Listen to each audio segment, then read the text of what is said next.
Good evening, everyone, and welcome to my channel. I'm Joy, and right now we are doing a video on one of the little series we got going on that I've been doing, and it's the 50 states of America, the people, the places, and the history. I found this at Books a Million. Let's see if that will focus in better. Let me put my face in there. There you go. And it is written by Tim Glenn Jones. So this I thought was just a cute, fun little thing we'll do. We're just gonna read about states, and I'm doing one a day. We did an introduction, and then I've been doing one every day. And today we happen to be on my home state of Florida. So the index card says Florida joined the Union March 3rd, 1845. Rick Scott said, "I am absolutely convinced that Florida will become the most exciting place in the world to live and work." And that's the front of that card. The abbreviation for Florida is FL. Our nickname is the Sunshine State. Our animal symbol is the Florida Panther.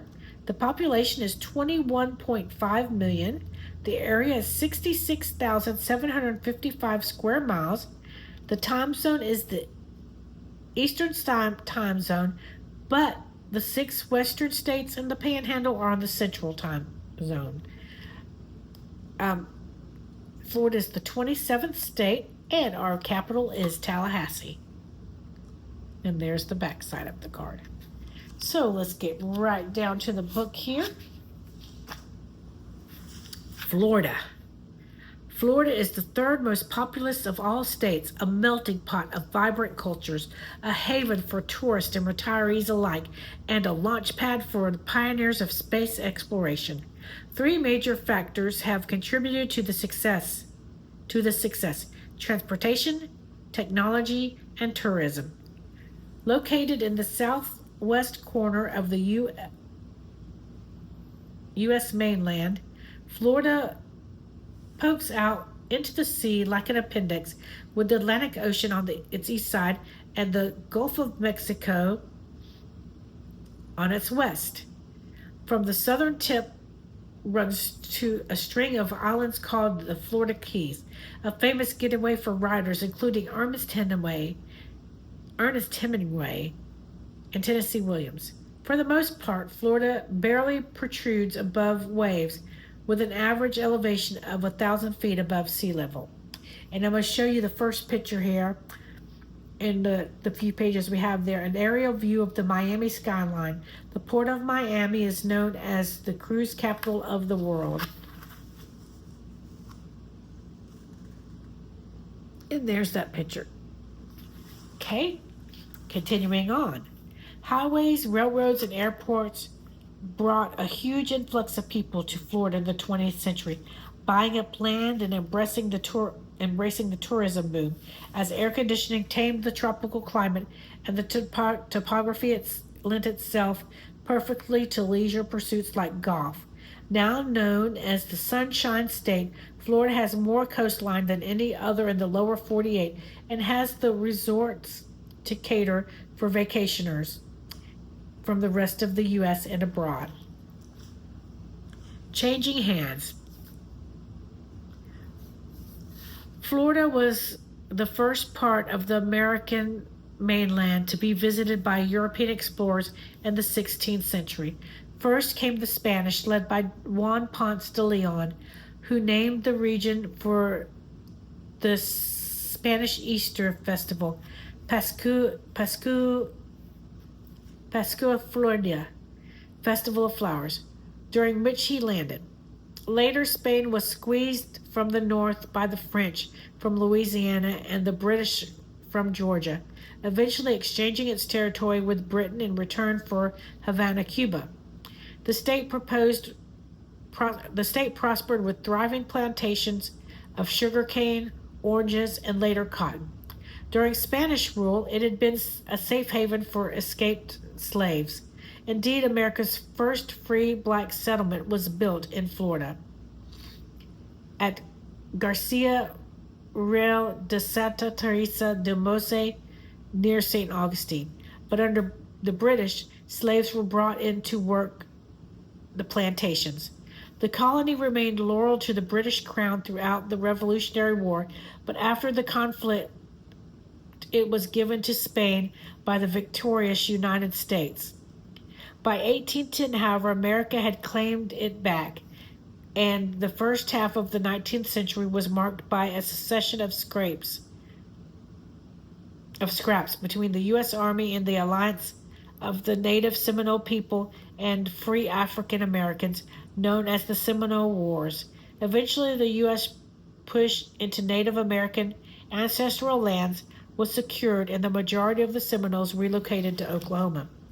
And the picture I'm about to show you is the launch of the 66th Space Shuttle mission at the Kennedy Space Center on Merritt Island, northwest of Cape Canaveral on the Florida coast. And that's the picture. Okay. The Everglades. The Everglades is one of the world's largest tropical wetlands, an environment home to several rare and endangered species, including the American crocodile, American alligator, the manatee, and the Florida panther. Its vegetation includes mangrove, cypress, pine, and vast prairies of sawgrass. The Everglades are formed by water draining slowly from Lake Okeechobee in a complex of swamps that stretch 60 miles wide and 100 miles south to Florida Bay. And there is your picture of the Florida Everglades. And finishing up, a state apart. On March 3rd, 1845, Florida became the 27th state to join the United States. But being a slave state, it elected to secede from the Union in 1861. It was one of the founding Confederate states, and after the war, it was slow to accept the terms of Reconstruction, becoming a dangerous place for the black population, who left in large numbers. By the beginning of the 20th century, Florida had a total population of just over 500,000 people. Over the next 100 years, the figure increased by 4,000%. Florida's population has been bolstered by a large Hispanic contingent in Miami, Tampa, and Orlando. 1/5 of the state's population speaks Spanish as a first language, and as it has become an increasingly popular destination, the visitor attractions have become more and more spectacular. The world-famous Walt Disney World Resort near Orlando, first opened in 1971, is now home to 4 theme parks, including the futuristic Epcot Center. Florida is also a sports mecca with famous venues such as Palm Beach Golf Club, Daytona National Speedway, and Sun Life Stadium, home of the Miami Dolphins. And that is it. That's our reading on Florida. I hope you enjoyed that. It's my home state, and I think it's an awesome state. But I think all of the states are awesome states because they all have unique histories. And my bucket list is to see every one of them. And I think I've been to 20 of them so far. Some of them just driving through and some of them visiting. So I still got a long ways to go.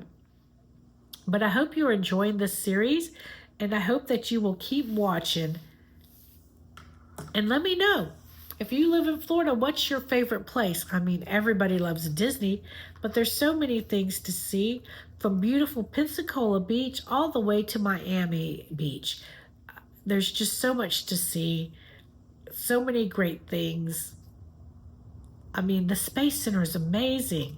We're launching spacecraft, and it's amazing.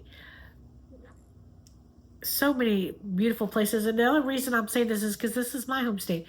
And I keep asking you guys to tell me what you like in your state, so I've got to tell you what I like in mine. There's also Busch Gardens and SeaWorld and Universal and so many others, like a little one called Gatorland that's really neat.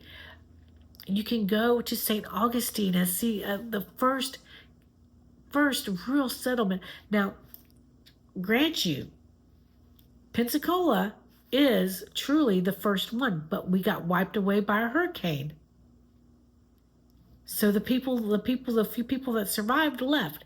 Then St. Augustine was discovered. So St. Augustine is the first continuous place in the U.S., but Florida was discovered first, or in the state of Florida. but really neat history. There's so much history here, and it's just a beautiful place. And we get made of fun of. I hear a lot of people making these Florida people jokes, only in Florida, whatever. But I live in Northwest Florida, which is laid back. It's not near as, excuse me, as populated as the south parts of Florida. But hey, we have cold temperatures here. We actually had snow here last month, so, and almost 10 inches. It was amazing. But it's a beautiful state, and there's so many things to see. Beautiful Fort Pickens, Blackwater, the Everglades, just so many beautiful things. But I thank you for watching this video, and tomorrow we're going to be going to Georgia. So that's going to be a great video. There's lots of cool things in Georgia too. There's cool things everywhere. We thank you so much for watching. God bless you. Have a wonderful night, and we'll see you in the next video. Thank you.